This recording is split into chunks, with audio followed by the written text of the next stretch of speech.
నేపాల్లో మహా జల ప్రళయం పెను విధ్వంసాన్ని మిగిల్చింది. వందలాది మందిని బలి తీసుకుంది. ఇప్పటికే మృతుల సంఖ్య 270కు చేరుకోగా ఇంకా వందల మంది ఆచూకీ తెలియడం లేదు. 1500 మందికి పైగా గల్లంతైనట్టు అధికారిక లెక్కలు చెబుతున్నాయి. ఇందులో విదేశీయులు పెద్ద సంఖ్యలో ఉన్నారు. 800 మందికి పైగా విదేశీ పర్యాటకులు గల్లంతైనట్టు నేపాల్ టూరిజం బోర్డు రిపోర్ట్ చేసింది. అయితే మిస్ అయిన వారిలో 288 మంది భారతీయులు ఉన్నారని నేపాల్ మంత్రి ఒకరు వెల్లడించారు. 100 మందిని రక్షించినట్టు తెలిపారు. కేవలం చిత్వాన్ జిల్లాలోని అత్యధికంగా 64 మృతదేహాలు, నవల్పరాసి ఈస్ట్లో 26 మృతదేహాలు లభ్యమైనట్లు నేపాల్ పోలీసులు ధృవీకరించారు. రెస్క్యూ ఆపరేషన్లో పాల్గొంటూ విధులు నిర్వర్తిస్తున్న 28 మంది నేపాల్ పోలీస్ అధికారులు కూడా ఈ ప్రళయంలో అదృశ్యం అవ్వడం పరిస్థితి తీవ్రతకు అద్దం పడుతోంది.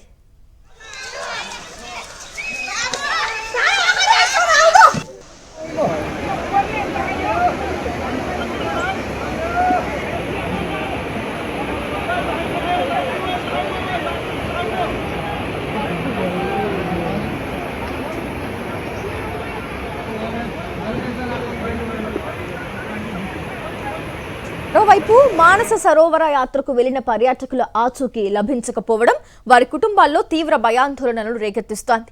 యుఎస్ ఆధారిత హిమాలయన్ గ్లేసియర్ టూరిజం సంస్థకు చెందిన 47 మంది పర్యాటకులు గైడ్ల బృందం సంప్రదింపులకు దూరమైంది. వీరిలో 15 మంది ఆస్ట్రేలియన్లు, 10 మంది కెనడియన్లు, 8 మంది అమెరికన్లు, 2 సింగపూర్ వాసులు, 2 యూకే పౌరులు, 1 రష్యన్ అమెరికన్ పౌరుడితో పాటు 9 మంది నేపాల్ స్థానికులు ఉన్నారు. అదృశ్యమైన ఆస్ట్రేలియన్లలో 11, 14 ఏళ్ల చిన్నారులు కూడా ఉన్నట్టు తెలుస్తోంది.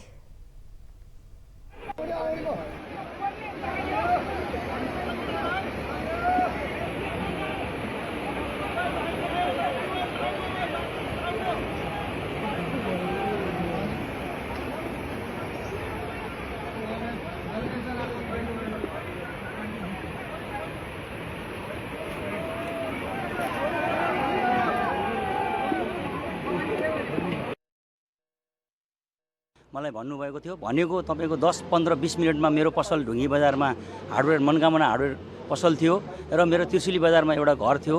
घर त्यो भनेको बिचमा म गएर हेर्न गएर मेरो भाइलाई, मेरो बुहारीलाई, मेरो भाइ अर्को कान्छो भाइलाई मैले ल बाढी आउँदैछ अरे तिमीहरू चाहिँ आफ्नो ठाउँमा हस्तान्तरण गरेँ। आफ्नो सामानहरू पसलहरू मैले हतार पसल बन्द गरेँ। पसल बन्द गरेको र मेरो भाइले सामान झिकेर बाहिर निक्लिँदै एक्कासी खोला ठुलो आवाज आएर डङ आवाज आयो। आवाज आउँदा सबै आँखा अगाडि पुल बगायो। पहिलो सुरुमा पुरानो पुल थियो हाम्रो। నేపాల్లోని భొటోకేషి నది ఒక్కసారిగా ఉగ్ర రూపం దాల్చింది. టిబెట్ వైపు నుంచి భారీ వరద పోటెత్తడంతో రాసువా జిల్లా నుంచి మొదలైన భీభత్సం భొటేకోషి త్రిశూలి మీదుగా నారాయణి వరకు విస్తరించింది. నిన్న ఉదయం 8:37 రాసువా ప్రాంతంలో 4.4 తీవ్రతతో భూకంపం నమోదైంది. ఆ తర్వాత కేవలం 13 నిమిషాలకే అంటే 8:50 శాబ్రుబేసి వద్ద ఉన్న నీటి మట్టం మానిటరింగ్ స్టేషన్ నుంచి డేటా ప్రసారం ఆగిపోయింది. చివరిసారిగా 8:40 నమోదైన నీటి మట్టం 1.62 మీటర్లు. అక్కడ హెచ్చరిక స్థాయి 6 మీటర్లు కాగా ప్రమాద స్థాయి 9 మీటర్లు. అయితే ఉదయం 9:05 అధికారులకు కీలక సమాచారం అందింది. టిబెట్ వైపు నుంచి భారీ వరద భొటేకోషి నదిలోకి ప్రవేశించినట్టు సమాచారం వచ్చింది. నేపాల్లోని భొటేకోషి నది ఒక్కసారిగా ఉగ్ర రూపం దాల్చింది. టిబెట్ వైపు నుంచి భారీ వరద పోటెత్తడంతో రాసువా జిల్లా నుంచి మొదలైన భీభత్సం భొటేకోషి త్రిశూలి మీదుగా నారాయణి వరకు విస్తరించింది. నిన్న ఉదయం 8:37 రాసువా ప్రాంతంలో 4.4 తీవ్రతతో భూకంపం నమోదైంది. ఆ తర్వాత కేవలం 13 నిమిషాలకే అంటే 8:50 శాబ్రుబేసి వద్ద ఉన్న నీటి మట్టం మానిటరింగ్ స్టేషన్ నుంచి డేటా ప్రసారం ఆగిపోయింది. చివరిసారిగా 8:40 నమోదైన నీటి మట్టం 1.62 మీటర్లు. అక్కడ హెచ్చరిక స్థాయి 6 మీటర్లు కాగా ప్రమాద స్థాయి 9 మీటర్లు. అయితే ఉదయం 9:05 అధికారులకు కీలక సమాచారం అందింది. టిబెట్ వైపు నుంచి భారీ వరద భొటేకోషి నదిలోకి ప్రవేశించినట్టు సమాచారం వచ్చింది.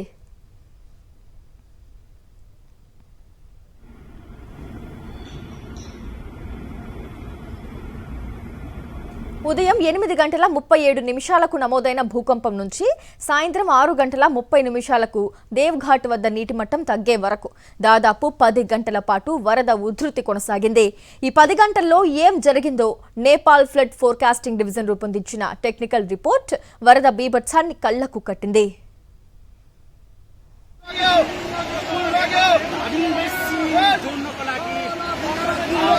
मद्दत पुर्याइरहेको यो लाइफलाइन फुर्केको लागि बाढीले बगाएको छ।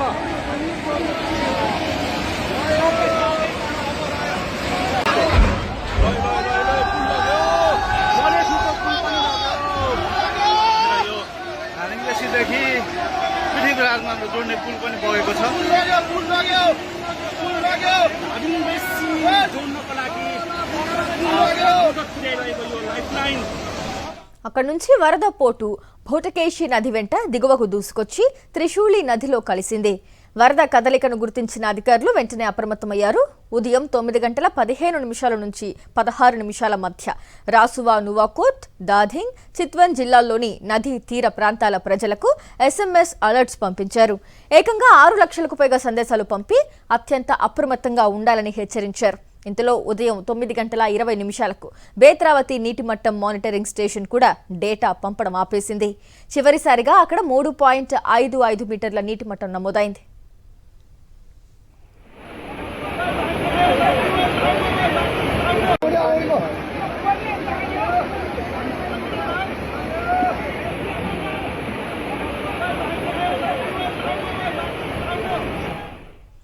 ఉదయం 10 గంటల 28 నిమిషాలకు వరద దాధింగ్ గల్చి ప్రాంతానికి చేరుతుందని, మరికొన్ని గంటల్లో ముగ్లిన్ను దాటుతుందని అధికారులు అంచనా వేశారు. దీంతో పృథ్వీ హైవే, ముగ్లిన్, నారాయణ ఘాట్ రహదారి, త్రిశూలి నది పరివాహక ప్రాంతాల్లోని ప్రజలకు మరోసారి హెచ్చరికలు జారీ చేశారు. ఆ తర్వాత వరద మరింత ఉగ్రరూపం దాల్చింది. ఉదయం 11 గంటల 20 నిమిషాలకు ఫుర్కే, ములేఖు మానిటరింగ్ స్టేషన్ వద్ద నీటి మట్టం ప్రమాద స్థాయిని దాటింది. కేవలం 17 నిమిషాలకే 11 గంటల 43 నిమిషాలకు ఫుర్కే నదీ వంతెనతో పాటు ఇతర నిర్మాణాలను వరద ప్రవాహం కొట్టుకుపోయింది.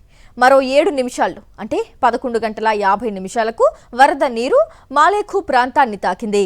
మధ్యాహ్నం 1 గంటకు వరద ఇప్పటికే ముగ్లిన్ను దాటినట్లు అధికారులు నిర్ధారణ చేశారు. దీంతో దేవ్ఘాట్ వరకు నది వెంట నివసించే ప్రజలు సురక్షిత ప్రాంతాలకు తరలి వెళ్లాలని సూచించారు.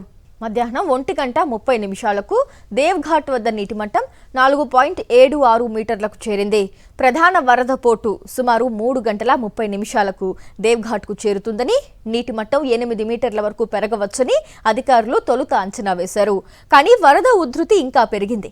మధ్యాహ్నం 2 గంటల 14 నిమిషాలకు కాలిఖోలా మానిటరింగ్ స్టేషన్ వద్ద నీటి ప్రమాద స్థాయిని దాటింది. అక్కడ గరిష్టంగా 12.3 మీటర్ల నీటి మట్టం నమోదైంది. మధ్యాహ్నం 3 గంటల 20 నిమిషాలకు వరద నారాయణి దేవ్ఘాట్ ప్రాంతానికి చేరుకుంది. అప్పటికి నది నీటి మట్టం పెరుగుతూనే ఉంది. సాయంత్రం 4 గంటలకు దేవ్ఘాట్ వద్ద నీటి మట్టం గరిష్టంగా 6.57 మీటర్లకు చేరింది. ఆ తర్వాత క్రమంగా తగ్గడం ప్రారంభించింది. సాయంత్రం 6 గంటల 30 నిమిషాలకు దేవ్ఘాట్ వద్ద నీటి మట్టం సుమారు 4 మీటర్లకు పడిపోయింది. అంటే ఉదయం 8 గంటల 37 నిమిషాలకు నమోదైన భూకంపం నుంచి సాయంత్రం 6 గంటల 30 నిమిషాలకు వరద తగ్గుముఖం పట్టే వరకు దాదాపు 10 గంటల్లో భూటకేశి నుంచి త్రిశూలి మీదుగా ముగ్లిన్, మలేఖు, దేవ్ఘాట్ వరకు వరద పోటు ప్రయాణించింది. ఈ వరదతో అదనంగా సుమారు 2 కోట్ల క్యూబిక్ మీటర్లు నీరు దిగువ ప్రాంతాలకు చేరినట్లు ప్రాథమిక సాంకేతిక అంచనా చెబుతోంది. ఈ ఘటనలో మరో కీలక అంశం వరద ముందుకు కదులుతున్న కొద్ది పలు నీటి మట్టం మానిటరింగ్ స్టేషన్లలో డేటా ప్రసారం నిలిచిపోవడం.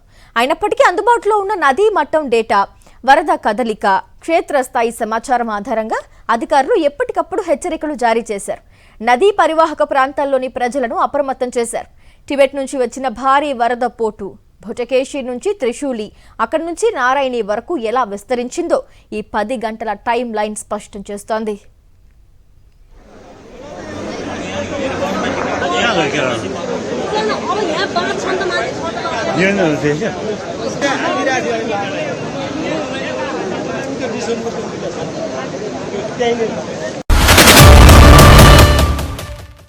చైనా పాపమే నేపాల్కు శాపంగా మారిందా? డ్రాగన్ నిర్లక్ష్య ధోరణే హిమాలయ దేశంలో మృత్యు ఘంటికలు మోగించిందా అంటే అవునంటోంది నేపాల్. మంచు చర్యలు విరగడంతో టిబెట్ వైపు వరద సంభవించినట్టు చైనాకు ముందే తెలిసినా తమను హెచ్చరించలేదని నేపాల్ గగ్గోలు పెడుతోంది. ఇరు దేశాల మధ్య సమాచార మార్పిడికి అధికారిక ఒప్పందం లేకపోవడంతో నేపాల్ను బీజింగ్ ముందస్తుగా అప్రమత్తం చేయలేదని నిపుణులు భావిస్తున్నారు. నేపాల్ కాలమానం ప్రకారం ఉదయం 8:15కి టిబెట్లోని కెరుంగి కౌంటీలో మెరుపు వరదలు సంభవించాయి. ఘటన జరిగిన దాదాపు గంట తర్వాత నేపాల్ను వరద ముంచెత్తింది. అంత సమయం ఉన్నా కూడా చైనా అధికారులు నేపాల్ను అప్రమత్తం చేయలేదు. కెరుంగి నుంచి భారీ వరద నేపాల్ దిశగా పోటెత్తినట్టు స్థానికుల నుంచి చివరకు విపత్తు నిర్వహణ శాఖ అధికారులకు సమాచారం వచ్చింది. దీంతో చర్యలు చేపట్టేందుకు సిద్ధమవుతుండగానే సరిహద్దు గ్రామాలను వరద తుడిచిపెట్టేసింది.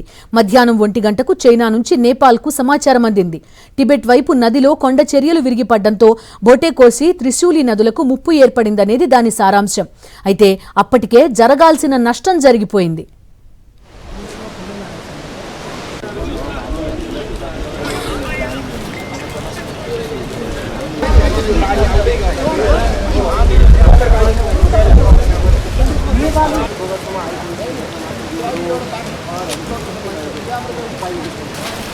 టిబెట్లో వరదల గురించి బీజింగ్ ముందుగానే తెలుసుకున్న ఆ విషయాన్ని చేరవేయకపోవడంతో పెను నష్టం వాటిల్లినట్టు నేపాల్ ఆరోపిస్తోంది.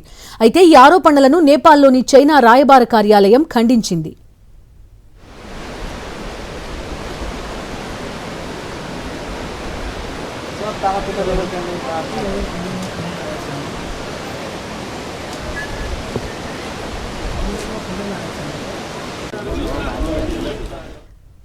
నేపాల్లో మరోహా జల ప్రళయం పెను విధ్వంసం మిగిల్చింది. 100 మందిని బలి తీసుకుంది. ఇప్పటికే మృతుల సంఖ్య 180కి చేరగా 100 మంది ఆచూకీ తెలియడం లేదు. 1500 మంది గల్లంతైనట్టు అధికారిక లెక్కలు చెబుతున్నాయి. ఇందులో విదేశీయులు పెద్ద సంఖ్యలో ఉన్నారు. 750 మందికి పైగా పర్యాటకులు గల్లంతైనట్టు నేపాల్ టూరిజం బోర్డు రిపోర్ట్ చేసింది. ఇందులో 142 మంది ఇండియన్స్ ఉన్నట్టు అధికారిక సమాచారం.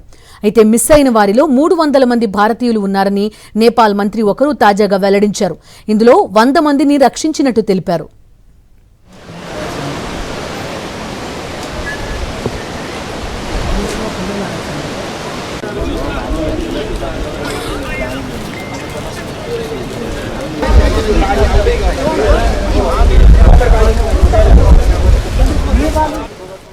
కేవలం చిత్వాన్ జిల్లాలోనే అత్యధికంగా 64 మృతదేహాలు, నవల్పరాసి ఈస్ట్లో 26 మృతదేహాలు లభ్యమైనట్టు నేపాల్ పోలీసులు ధృవీకరించారు. రెస్క్యూ ఆపరేషన్లో పాల్గొంటూ విధులు నిర్వర్తిస్తున్న 28 మంది నేపాల్ పోలీసు అధికారులు కూడా ప్రళయంలో అదృశ్యం అవ్వడం పరిస్థితి తీవ్రతకు అద్దం పడుతోంది.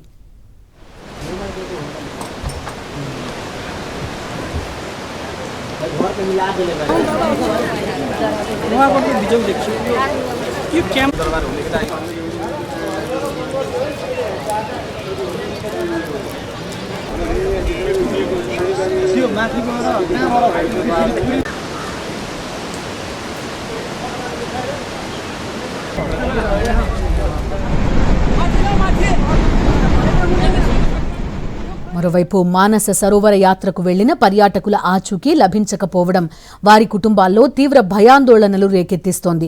యుఎస్ ఆధారిత హిమాలయన్ గ్లేషియర్ టూరిజం సంస్థకు చెందిన 47 మంది పర్యాటకులు గైడ్ల బృందం సంప్రదింపులకు దూరమైంది. వీరిలో 15 మంది ఆస్ట్రేలియన్లు, 10 మంది కెనడియన్లు, 8 మంది అమెరికన్లు, 2 సింగపూర్ వాసులు, 2 యూకే పౌరులు, 1 రష్యన్ అమెరికన్ పౌరుడితో పాటు 9 మంది నేపాల్ స్థానికులు ఉన్నారు. అదృశ్యమైన ఆస్ట్రేలియన్లలో 11-14 ఏళ్ల చిన్నారులు కూడా ఉన్నట్టు తెలుస్తోంది. కైలాష్ మానస సరోవర్ యాత్రకు బయలుదేరిన ఈ బృందం రసువాగడి సరిహద్దుకు 1.5 కిలోమీటర్ల దూరంలో ఉన్న హోటల్ కైలాష్ వద్ద చివరిసారిగా ఉన్నట్టు company managing director Sanket Pandey తెలిపారు. బాధితులను రక్షించేందుకు రెస్క్యూ హెలికాప్టర్లు నిరంతరం ప్రయత్నిస్తున్నప్పటికీ మార్గమధ్యలో వంతెనలు, రోడ్లు ధ్వంసం కావడంతో సియాబ్రుబెన్సీ రహదారి ప్రాంతంలో కమ్యూనికేషన్ పూర్తిగా తెగిపోయింది. బాధితులకు తాగునీరు, అత్యవసర వసతి, వైద్య సహాయం అందడానికి అమెరికా ప్రభుత్వం $5 లక్షల ఆర్థిక సాయం ప్రకటించింది. వరదలతో తీవ్రంగా ప్రభావితమైన నేపాల్కు అండగా నిలిచింది భారత్. సహాయక చర్యలను మరింత వేగవంతం చేసేందుకు హిండన్ ఎయిర్ బేస్ నుంచి 2వ విమానం బయలుదేరింది. మొత్తం 37.5 టన్నుల మానవతా సాయం, విపత్తు సహాయ సామగ్రి, అత్యవసర ఔషధాలు, ఆహార ప్యాకెట్లు ఇందులో తరలిస్తున్నారు. ఇప్పటికే ఒక విడతగా 10 టన్నుల సహాయ సామగ్రి పంపిన భారత్ తాజాగా 2వ విమానాన్ని కూడా నేపాల్కు పంపించింది.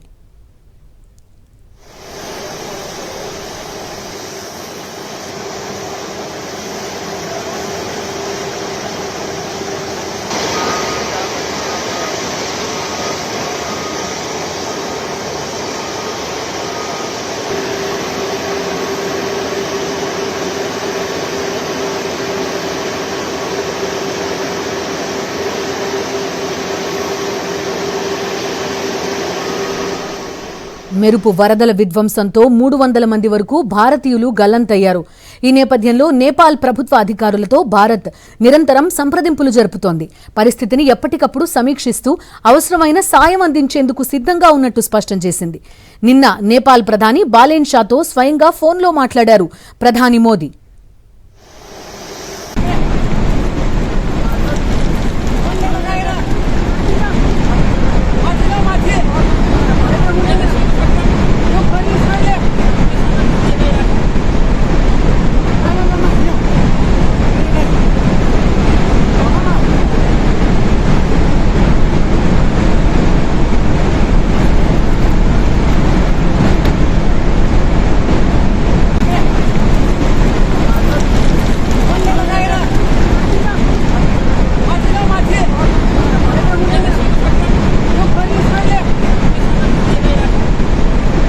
నేపాల్లో గల్లంతైన భారతీయుల్లో 100 మంది ఆచూకీ లభ్యమైంది.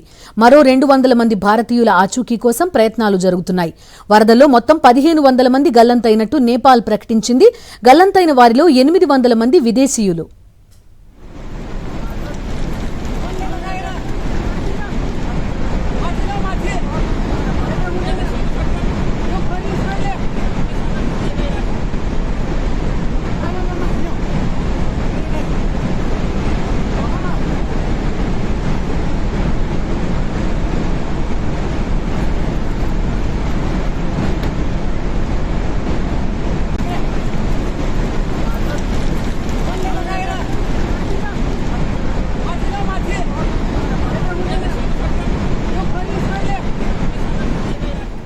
పెను విధ్వంసం సృష్టించిన నేపాల్ వరదల్లో ఈషా ఫౌండేషన్ కు చెందిన సభ్యులు గల్లంతయ్యారు. దాదాపు 80 మంది ఆచూకీ తెలియడం లేదని ఆవేదన వ్యక్తం చేసిన సద్గురు గిరోంగ్ కు వెళ్లేందుకు అనుమతి ఇవ్వాలని చైనా ప్రభుత్వాన్ని కోరారు. మానస సరోవర యాత్ర ముగించుకుని తిరుగు ప్రయాణంలో ఉన్న సమయంలో ఆకస్మిక వరదలో చిక్కుకున్నారు ఈషా సభ్యులు. ప్రకృతి విలయం తర్వాత వారి నుంచి ఎలాంటి సమాచారం లేదని సద్గురు తెలిపారు. వాలంటీర్లతో కలిసి గిరోంగ్ కు వెళ్లేందుకు పర్మిషన్ ఇవ్వాలని విజ్ఞప్తి చేశారు.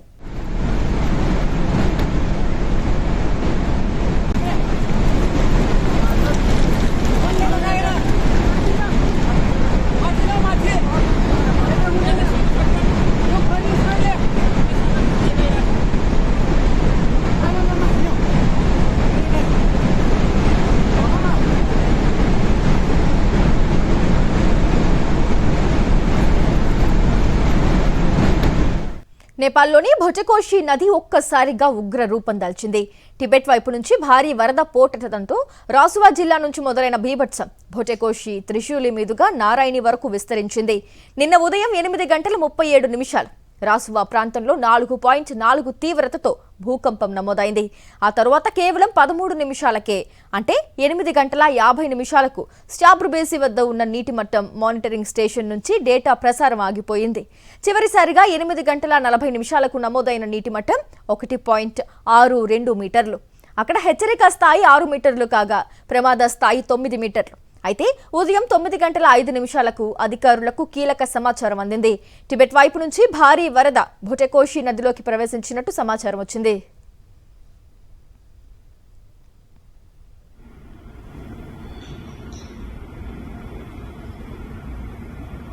ఉదయం 8:37 నమోదైన భూకంపం నుంచి సాయంత్రం 6:30 దేవ్ఘాట్ వద్ద నీటి మట్టం తగ్గే వరకు దాదాపు 10 గంటల పాటు వరద ఉధృతి కొనసాగింది. ఈ 10 గంటల్లో ఏం జరిగిందో నేపాల్ ఫ్లడ్ ఫోర్కాస్టింగ్ డివిజన్ రూపొందించిన టెక్నికల్ రిపోర్ట్ వరద బీభత్సాన్ని కళ్లకు కట్టింది.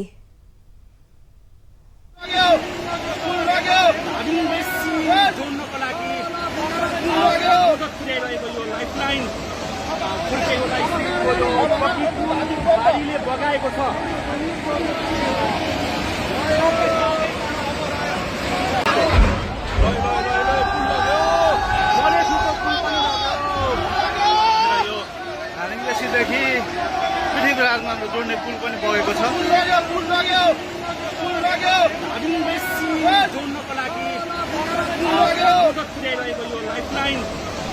అక్కడి నుంచి వరద పోటు భొటకేషి నది వెంట దిగువకు దూసుకొచ్చి త్రిశూలి నదిలో కలిసింది. వరద కదలికను గుర్తించిన అధికారులు వెంటనే అప్రమత్తమయ్యారు. ఉదయం 9:15 నుంచి 16 మధ్య రాసువా, నువాకోట్, దాధింగ్, చిత్వన్ జిల్లాల్లోని నదీ తీర ప్రాంతాల ప్రజలకు SMS అలర్ట్స్ పంపించారు. ఏకంగా 6 లక్షలకు పైగా సందేశాలు పంపి అత్యంత అప్రమత్తంగా ఉండాలని హెచ్చరించారు. ఇంతలో ఉదయం 9:20 బేత్రావతి నీటి మట్టం మానిటరింగ్ స్టేషన్ కూడా డేటా పంపడం ఆపేసింది. చివరిసారిగా అక్కడ 3.55 మీటర్ల నీటి మట్టం నమోదైంది.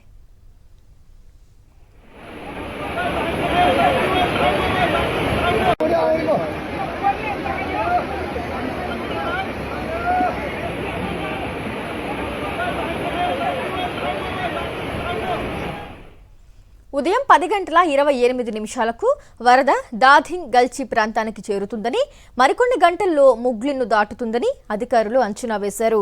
దీంతో పృథ్వీ హైవే, ముగ్లిన్, నారాయణ ఘాట్ రహదారి, త్రిశూలి నది పరివాహక ప్రాంతాల్లోని ప్రజలకు మరోసారి హెచ్చరికలు జారీ చేశారు. ఆ తర్వాత వరద మరింత ఉగ్ర రూపం దాల్చింది. ఉదయం 11:20 ఫుర్కే, ములేఖు మానిటరింగ్ స్టేషన్ వద్ద నీటి మట్టం ప్రమాద స్థాయిని దాటింది. కేవలం 17 నిమిషాలకే 11:43 ఫుర్కే నదీ వంతెనతో పాటు ఇతర నిర్మాణాలను వరద ప్రవాహం కొట్టుకుపోయింది. మరో 7 నిమిషాల్లో అంటే 11:50 వరద నీరు మాలేఖు ప్రాంతాన్ని తాకింది. మధ్యాహ్నం 1 గంటకు వరద ఇప్పటికే ముగ్లిన్ను దాటినట్లు అధికారులు నిర్ధారణ చేశారు. దీంతో దేవ్ఘాట్ వరకు నది వెంట నివసించే ప్రజలు సురక్షిత ప్రాంతాలకు తరలి వెళ్లాలని సూచించారు. మధ్యాహ్నం 1:30 దేవ్ఘాట్ వద్ద నీటి మట్టం 4.76 మీటర్లకు చేరింది. ప్రధాన వరద పోటు సుమారు 3:30 దేవ్ఘాట్కు చేరుతుందని, నీటి మట్టం 8 మీటర్ల వరకు పెరగవచ్చని అధికారులు తొలుత అంచనా వేశారు. కానీ వరద ఉధృతి ఇంకా పెరిగింది. మధ్యాహ్నం 2:14 కాలిఖోలా మానిటరింగ్ స్టేషన్ వద్ద నీటి ప్రమాద స్థాయిని దాటింది. అక్కడ గరిష్టంగా 12.3 మీటర్ల నీటి మట్టం నమోదైంది. మధ్యాహ్నం 3:20 వరద నారాయణి దేవ్ఘాట్ ప్రాంతానికి చేరుకుంది. అప్పటికి నది నీటి మట్టం పెరుగుతూనే ఉంది. సాయంత్రం 4 గంటలకు దేవ్ఘాట్ వద్ద నీటి మట్టం గరిష్టంగా 6.57 మీటర్లకు చేరింది. ఆ తర్వాత క్రమంగా తగ్గడం ప్రారంభించింది. సాయంత్రం 6:30 దేవ్ఘాట్ వద్ద నీటి మట్టం సుమారు 4 మీటర్లకు పడిపోయింది. అంటే ఉదయం 8:37 నమోదైన భూకంపం నుంచి సాయంత్రం 6:30 వరద తగ్గుముఖం పట్టే వరకు దాదాపు 10 గంటల్లో భుటకేశి నుంచి త్రిశూలి మీదుగా ముగ్లిన్, మలేఖు, దేవ్ఘాట్ వరకు వరద పోటు ప్రయాణించింది. ఈ వరదతో అదనంగా సుమారు 2 కోట్ల క్యూబిక్ మీటర్లు నీరు దిగువ ప్రాంతాలకు చేరినట్లు ప్రాథమిక సాంకేతిక అంచనా చెబుతోంది. ఈ ఘటనలో మరో కీలక అంశం వరద ముందుకు కదులుతున్న కొద్ది పలు నీటి మట్టం మానిటరింగ్ స్టేషన్లలో డేటా ప్రసారం నిలిచిపోవడం. అయినప్పటికీ అందుబాటులో ఉన్న నదీ మట్టం డేటా, వరద కదలిక, క్షేత్రస్థాయి సమాచారం ఆధారంగా అధికారులు ఎప్పటికప్పుడు హెచ్చరికలు జారీ చేశారు. నదీ పరివాహక ప్రాంతాల్లోని ప్రజలను అప్రమత్తం చేశారు. టిబెట్ నుంచి వచ్చిన భారీ వరద పోటు భుటకేశి నుంచి త్రిశూలి, అక్కడి నుంచి నారాయణి వరకు ఎలా విస్తరించిందో ఈ 10 గంటల టైం లైన్ స్పష్టం చేస్తోంది.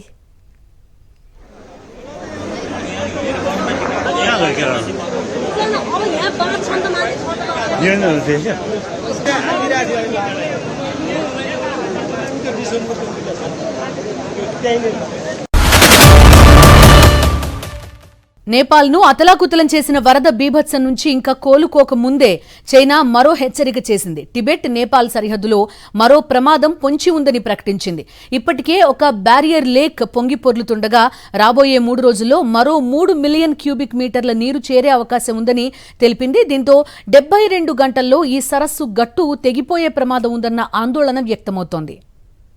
హిమాలయ సరిహద్దు ప్రాంతానికి ఎగువన మరో బ్యారియర్ లేక్ ప్రమాదకరంగా మారిందని హెచ్చరించింది బీజింగ్.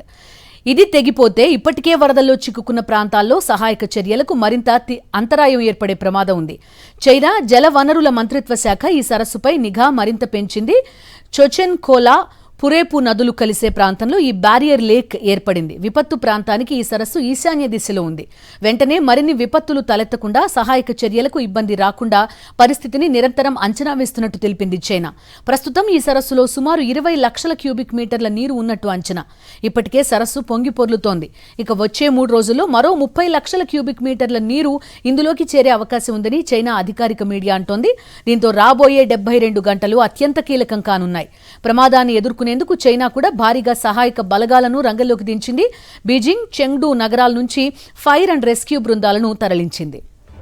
ఇప్పుడు లేటెస్ట్గా చైనా చేస్తున్న హెచ్చరికలు కూడా చూస్తున్నాం. మరో ప్రమాదం పొంచి ఉంది అంటోంది చైనా. పూర్తి డీటెయిల్స్ అందిస్తారు మా కరెస్పాండెంట్ వెంకటేష్ జాయిన్ అవుతున్నారు. వెంకటేష్ చెప్పండి, మరొక బ్యారియర్ లేక్కి భారీగా నీరు చేరుతోందని చెప్తున్నారు. అంటే ఇది కూడా ఈ గ్లేషియర్ కరిగి మళ్ళా నీరు ప్రవాహం ఎక్కువయ్యే ప్రమాదం ఉందని భావించొచ్చా? చైనా హెచ్చరికల సారాంశం ఏంటి? మనం కూడా కొంత అప్రమత్తంగా ఉండాల్సిన అవసరం ప్రస్తుతం. నేపాల్లో నిన్న జరిగినటువంటి విపత్తు నుంచి కోలుకోకముందే మరొక విపత్తు పొంచి ఉన్నట్టుగా స్పష్టంగా అర్థమవుతుంది. ఎందుకంటే నేపాల్ టిబెట్ సరిహద్దులో ఉన్నటువంటి అనేక గ్లేషియర్స్, ఐస్ గ్లేషియర్స్ అన్ని కూడా కుప్పకూలేటువంటి ప్రమాదం ఏర్పడింది. అక్కడ ఉన్నటువంటి పరిస్థితుల కారణంగా ఎగువన ఉన్నటువంటి బ్యారియర్ లేకులో పెద్ద ఎత్తున మంచు కొండలు విరిగిపడేటువంటి ప్రమాదం కనబడుతుంది. అలాగే ఇప్పటికే బ్యారియర్ లేక్లో చాలా పెద్ద ఎత్తున నీరు వచ్చి చేరుతుంది. సో దాదాపు 20 లక్షల క్యూబిక్ మీటర్లకు సంబంధించినటువంటి నీరు ఇప్పటికే అక్కడికి చేరింది. అది ఏ క్షణానైనా ఆ కట్ట తెగిపోయేటువంటి ప్రమాదం ఉందని చైనా హెచ్చరించింది. సో ఆ నేపథ్యంలో దిగువన ఉన్నటువంటి నేపాల్, రస్వాగఢ్ ఈ ప్రాంతాల లోపల మరోసారి వరద ముప్పు పొంచి ఉంది. ఆ నేపథ్యంలో చైనా ముందుగానే హెచ్చరికలు చేసింది. సో దీని ఫలితంగా మనం చూస్తున్నాం ఇప్పటికే అక్కడ కమ్యూనికేషన్ వ్యవస్థ పూర్తిగా దెబ్బతింది. అక్కడ సహాయ చర్యలు చేపట్టాలంటే కూడా చాలా తీవ్రమైనటువంటి సమాచార వ్యవస్థ లోపం కారణంగా పెద్దగా ముందుకు కదలనటువంటి సందర్భం మనం చూస్తున్నాం. సో ప్రస్తుత పరిస్థితిలో మరొక విపత్తు కనుక వస్తే పరిస్థితి మరింత తీవ్రమయ్యేటువంటి అవకాశం కనబడుతుంది. నిజానికి మనం చూసాం నిన్న ఉదయం 8:30 సమయంలో జరిగినటువంటి ఈ విపత్తుకు సంబంధించి చైనా ముందుగా తగిన సమాచారం ఇవ్వలేదు. దాని కారణంగానే నేపాల్లో ఇంత భారీ ఎత్తున విధ్వంసం జరిగింది. జల ప్రళయం జరిగి ఏకంగా వందల సంఖ్యలో చనిపోయారు, వేలాది మంది తప్పిపోయారు, కోట్లాది రూపాయల నష్టం జరిగింది. సో మరోసారి ఇలాంటి ప్రమాదమే ముంపు పొంచి ఉన్నటువంటి నేపథ్యంలో క్లియర్గా ఈ పరిస్థితి నుంచి తప్పించుకునేందుకు ఇప్పటికే చైనా దీనికి సంబంధించినటువంటి సమాచారాన్ని ఎప్పటికప్పుడు ఇచ్చేటువంటి పరిస్థితిని ఇస్తున్నటువంటి సందర్భం మనకు కనబడుతుంది. సో ప్రస్తుతానికి ఉన్నటువంటి సమాచారం మేరకు బ్యారియర్ లేక్లో దాదాపు 72 గంటల్లో ప్రస్తుతం ఉన్నటువంటి నీరు ఉప్పొంగేటువంటి పరిస్థితి ఉందని చైనా హెచ్చరికలు జారీ చేసింది. సో ప్రస్తుతం అక్కడ ఉన్నటువంటి ఆ లేక్లో దాదాపు 20 లక్షల క్యూబిక్ మీటర్ల మేర నీరు చేరి ఉంది. సో అది ఎప్పుడైనా కానీ బ్రీచ్ అయ్యేటువంటి అవకాశం ఉంది, ఆ కట్ట తెగిపోయేటువంటి అవకాశం ఉంది. అదే కనుక తెగిపోతే మళ్ళీ నిన్న చూసాం దాదాపు 9 మీటర్ల నుంచి 10 మీటర్ల వరకు పెద్ద ఎత్తున వరద వచ్చింది. ఒక రకంగా దీన్ని ఒక హిమాలయన్ సునామీగా అభివర్ణిస్తున్నారు. సో మరొక హిమాలయన్ సునామీ వచ్చేటువంటి అవకాశం కనబడుతుంది. కాబట్టి ఆ మేరకు ఇప్పటికే చైనా అప్రమత్తం చేస్తున్నటువంటి నేపథ్యంలో నేపాల్ ప్రభుత్వ అధికారులు కూడా దీన్ని పరిగణలోకి తీసుకుంటున్నారు. సో సహాయక చర్యలు అయితే ప్రస్తుతం కొనసాగుతున్నాయి. ఇప్పటికే మనం చూస్తున్నాం అనేక మంది మానస సరోవర యాత్రకు వెళ్ళినటువంటి తెలుగు యాత్రికులు కానీ అనేక మంది కూడా గల్లంతయ్యారు. ఈషా ఫౌండేషన్కి సంబంధించినటువంటి 80 మంది జాడ కనిపించట్లేదు. ఏకంగా సద్గురుకు సంబంధించినటువంటి వీడియో కూడా మనం చూసాం. సో వారందరూ కూడా కన్నీరు మున్నీరుగా విలపిస్తున్నారు. సరిగ్గా 8:30 నుంచి 9:10 మధ్యలో జరిగినటువంటి విపత్తు సమయంలో కంప్లీట్గా వీరందరూ కూడా చైనా ఇమ్మిగ్రేషన్ సెంటర్లో ఉన్నారు. సో ఆ ఇమ్మిగ్రేషన్ చేస్తున్నటువంటి సమయంలోనే ఈ వచ్చినటువంటి విపత్తు మొత్తం ఆ విపత్తు ఆ చైనా ఇమ్మిగ్రేషన్ సెంటర్ను పూర్తిగా ధ్వంసం చేసింది.